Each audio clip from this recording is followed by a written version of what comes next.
Assalamualaikum warahmatullahi wabarakatuh. Perkenalkan, saya Kilatun Nafisa dari Prodi Akuntansi semester 4 Fakultas Ekonomi dan Bisnis. Saya di sini akan membahas tentang materi mengenai akuntansi sewa atau lease, khususnya yang digunakan dalam laporan keuangan perusahaan. Langsung saja ke materinya. Yang pertama yaitu apa itu sewa? Sewa adalah perjanjian antara lessor atau pemberi sewa dan lisi atau penyewa, di mana lessor memberikan hak pada lisi untuk menggunakan aset dalam jangka waktu yang telah disepakati. Dan perjanjian sewa memungkinkan aset tersebut menjadi milik lisi atau dikembalikan kepada lessor pada akhir masa sewa.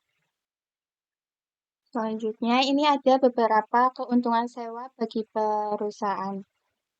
Yang pertama itu ada pembiayaan 100% dengan harga tetap, kemudian ada keuntungan pajak, fleksibel, terhindar dari kebutuhan dana besar dan biaya bunga yang tinggi, kemudian ada mengurangi risiko keuangan karena dapat mengembalikan barang yang disewakan apabila tidak diikuti hak opsi. Dan yang terakhir ada pembiayaan off balance sheet.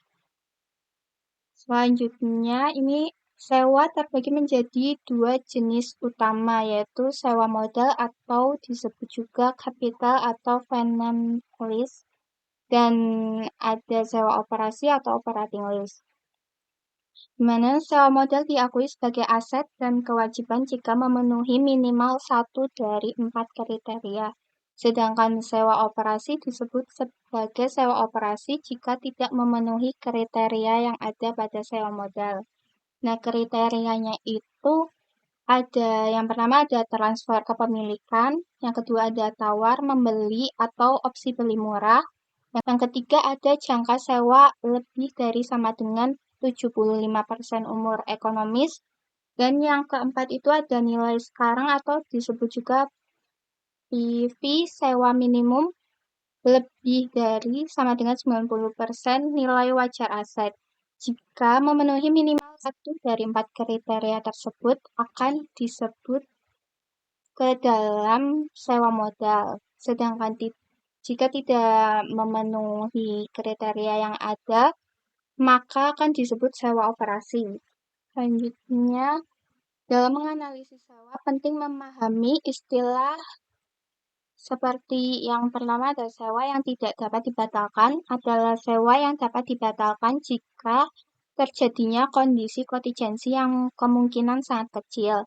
Mendapat persetujuan dari lessor, lisi mengadakan perjanjian sewa baru atas aset yang sama atau aset yang setara dengan lessor yang sama. Dan bila ada pembayaran tambahan yang signifikan pada awal sewa oleh lisi, sehingga secara ekonomis dapat dipastikan tidak akan pembatalan. Yang kedua ada awal sewa adalah tanggal yang lebih awal antara tanggal perjanjian sewa dan tanggal pihak-pihak menyatakan komitmen terhadap ketentuan-ketentuan pokok sewa. Yang ketiga ada awal masa sewa adalah tanggal saat lisi mulai berhak untuk menggunakan aset sewaan. Yang keempat ada masa sewa adalah periode yang tidak dapat dibatalkan di mana lisi telah menyepakati perjanjian sewa untuk menyewa aset. Yang kelima ada pembayaran sewa minimum adalah pembayaran selama masa sewa yang harus dibayar oleh lisi yang tidak meliputi rental kontijen, biaya jasa, dan pajak yang dipungut oleh lessor. Dan yang terakhir ada umur ekonomis adalah periode atas suatu aset yang diharapkan secara ekonomis dapat digunakan oleh satu atau lebih pengguna atau jumlah produksi atau unit serupa yang diharapkan akan diperoleh dari aset oleh satu atau lebih pengguna. Selanjutnya ada pencatatan oleh lisi dan lessor. Pencatatan pada lisi saat awal sewa itu akan mencatat aset, hak guna, dan kewajiban pada awal sewa. Selama sewa, jika kepemilikan berpindah, maka aset disusutkan sesuai umur ekonomis. Jika tidak, disusutkan selama masa sewa. Begitupun juga dengan pencatatan lessor. Lessor pun memiliki perlakuan pencatatan tersendiri tergantung jenis sewanya. Ketika jenis sewanya itu sewa operasi, maka mencatat pendapatan sewa tiap periode. dan aset tetap disusutkan. Dan jika jenisnya itu sewa pembiayaan atau modal langsung, maka akan mencatat aset dikeluarkan, diubah menjadi piutang sewa, dan pendapatan bunga atau laba diakui. Teman-teman, selanjutnya mari kita bahas contoh kasusnya.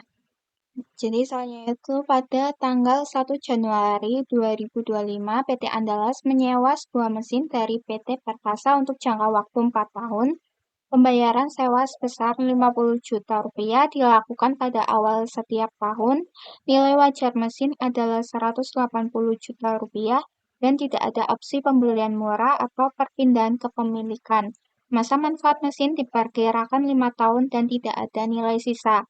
Tingkat pinjaman tambahan adalah 10% dan tingkat implisit lessor tidak diketahui. Jadi kita ini diminta untuk yang pertama itu tentukan jenis sewanya, hitung nilai sekarang dari pembayaran sewa minimum, terus buatlah jurnal entry pada 1 Januari 2025 dan 31 Desember 2025 oleh Lisi, dan yang terakhir disuruh untuk buatlah jadwal amortisasi sewa.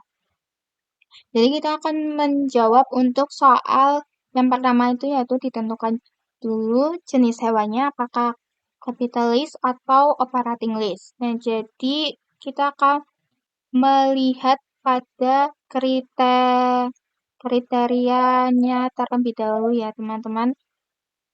Nah, kriteria yang pertama itu transfer kepemilikan dan yang kedua itu tawar membeli atau opsi beli murah. Nah, di mana pada soalnya itu di sini itu tidak ada opsi pembelian murah atau perpindahan kepemilikan. Jadi pada kriteria yang pertama dan kedua itu tidak termasuk ya karena tidak ada perpindahan kepemilikan dan tidak ada opsi pembelian murah. Nah, untuk melihat kriteria yang ketiganya yaitu jangka sewa lebih dari sama dengan 75% umur ekonomis. Nah, bagaimana cara mengetahui jangka sewanya itu lebih dari sama dengan 75% atau kurang dari 75% umur ekonomis itu caranya melihatnya atau cara menghitungnya itu dari masa sewa dibagi umur manfaat dikali 100.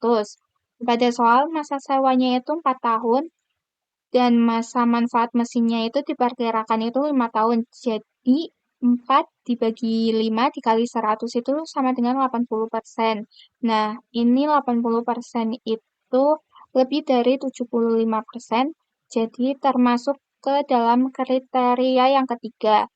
Kalau sudah ada salah satu yang termasuk ke dalam kriterianya itu bisa langsung disebut sebagai kapitalis.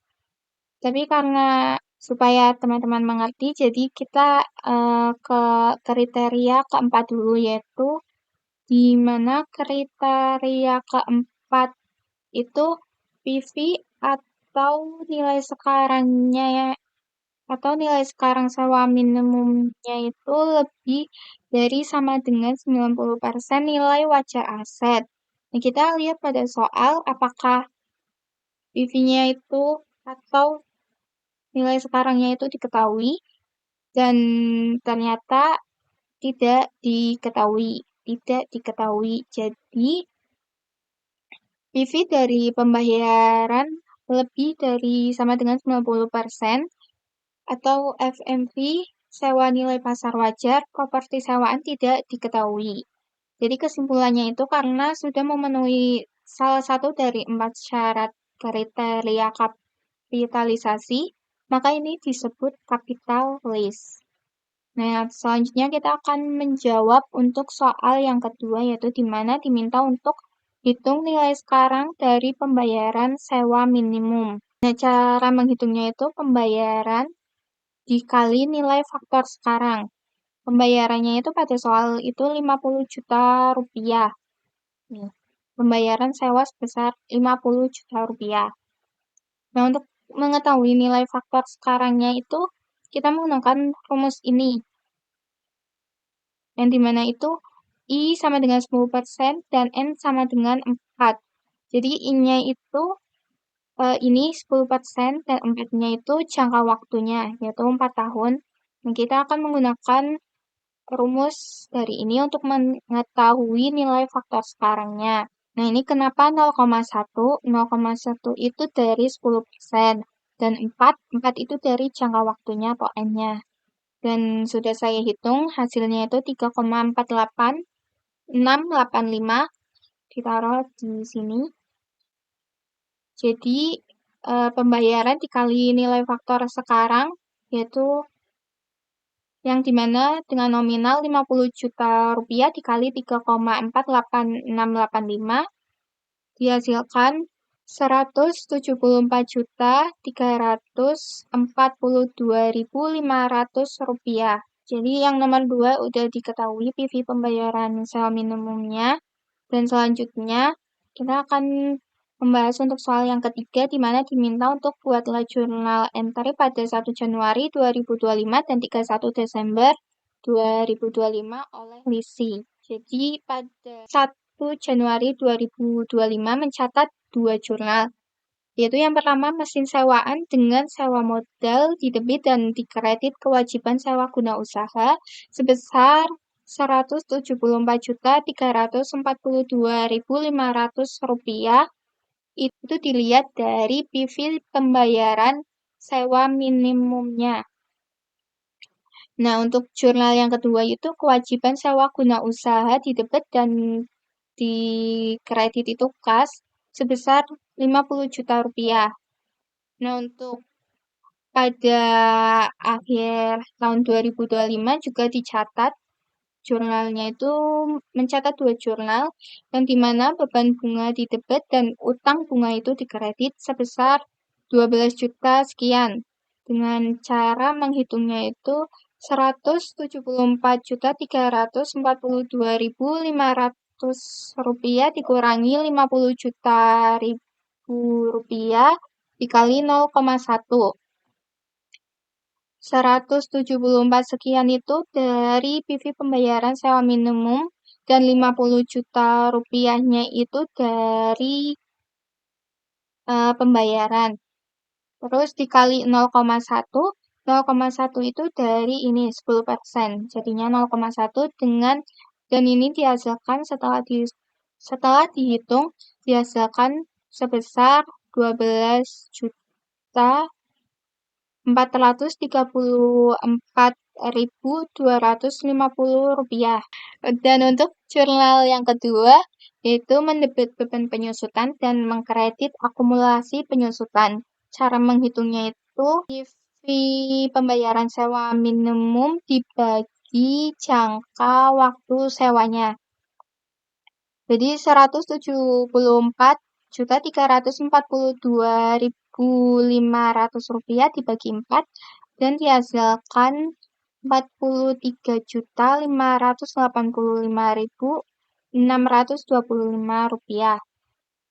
Nah, untuk jurnalnya sudah selesai dan selanjutnya kita akan membahas untuk soal yang keempat di mana diminta untuk membuat jadwal amortisasi sewa. Tabel ini menunjukkan bagaimana sisa kewajiban sewa berkurang setiap tahun serta bagaimana bunga dihitung.